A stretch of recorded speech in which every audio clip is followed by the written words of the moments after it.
আসসালামু আলাইকুম। আমি সুলতানা। ইউটিউবে এটা আমার প্রথম কুকিং ভিডিও। আজকে আমি চাল কুমড়ার সাথে গরুর মাংস রান্না করছি। আশা করছি আপনাদের ভালো লাগবে। আপনাদের যদি ভালো লাগে আমার চ্যানেলটিতে একটি লাইক আর সাবস্ক্রাইব করে যাবেন। আমি মাংসটি প্রেসার কুকারে রান্না করব।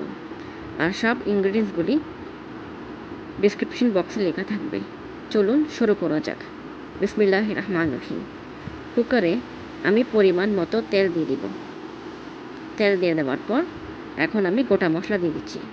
গোটা মশলা থেকে সুন্দর অ্যারোমা বের হওয়ার পর আমি 1 কাপের মতো পেঁয়াজ কুচি দিয়ে দিচ্ছি। পেঁয়াজ কুচিকে নেড়ে চেড়ে সুন্দরভাবে কষিয়ে নিব যতক্ষণ না হালকা বাদামি রং হয়।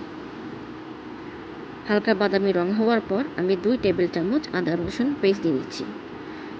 আদা রসুন পেস্টটাকে ভালো করে কষাই নিব যতক্ষণ না কাঁচা গন্ধ চলে যায়। কাঁচা গন্ধ যাওয়ার পর হালকা পানি দিয়ে স্পাইসেসগুলি দিয়ে দিচ্ছি। স্পাইসেসগুলিকে হালকা নেড়ে চেড়ে দিব।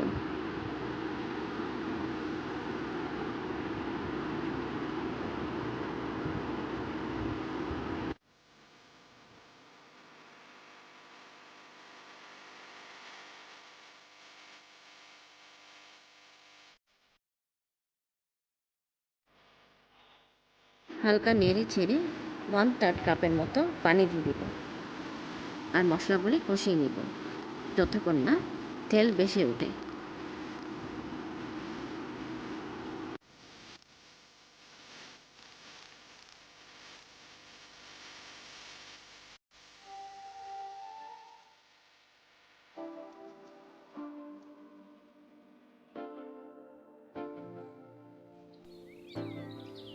আমি পরিমাণ মতো লবণ দিয়ে দিচ্ছি।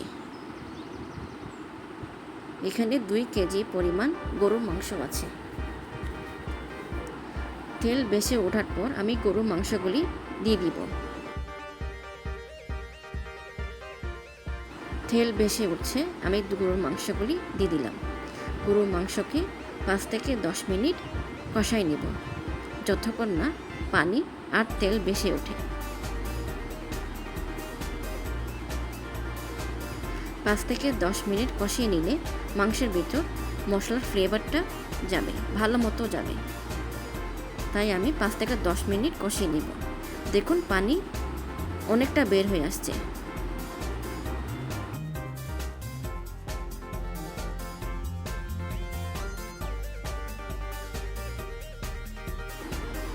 তেলও বেশি উঠছে। এখন আমি ঢাকনি লাগিয়ে 2 থেকে 3 সিটি দিয়ে দেব। তারপর চুলা বন্ধ করে প্রেসার চলে যাওয়ার পর ঢাকনি খুলে চাল কুমড়াগুলো দিয়ে দিব আর কিছু কাঁচামরিচ দিয়ে দিব। আবার ঢাকনি লাগিয়ে 1 সিটি দিয়ে দিব। চুলা বন্ধ করে ঢাকনি খুলে প্রেসার যাওয়ার পর 1 চা চামচ গরম মশলা দিব।